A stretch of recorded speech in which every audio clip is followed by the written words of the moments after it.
Hi friends, welcome to Nasima Cookers. இன்னைக்கு hair வளர்றதுக்கு நான் ஒரு hair oil ரெடி பண்ண போறேன்.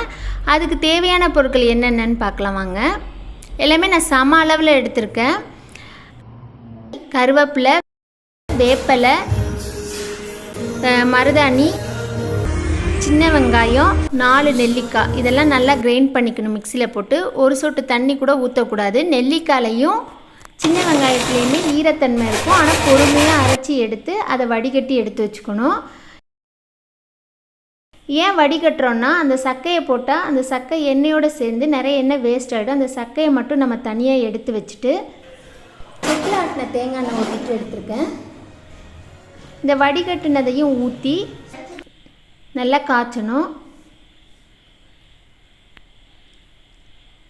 நல்லா கரண்டியை விட்டு நல்லா காய்ச்சிக்கிட்டே இருக்கணும். நம்ம கிளறிட்டே இருக்கணும். மீடியம் ஃப்ளேமில் வச்சு நல்லா கிளறிட்டே இருக்கணும்.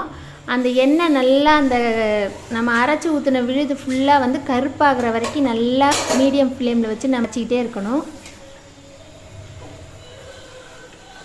இதை காய்ச்சி என்ன பண்ணணும் ஃபுல்லாக நம்ம அப்படியே வச்சுருக்கணும்.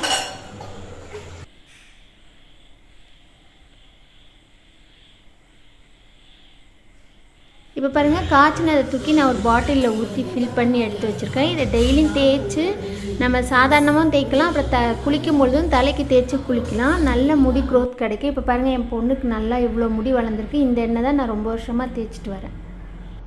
லைக் பண்ணுங்கள், ஷேர் பண்ணுங்கள், கமெண்ட் பண்ணுங்கள். மறக்காமல் என்னோடய சேனலை சப்ஸ்கிரைப் பண்ணுங்கள். தேங்க்யூ.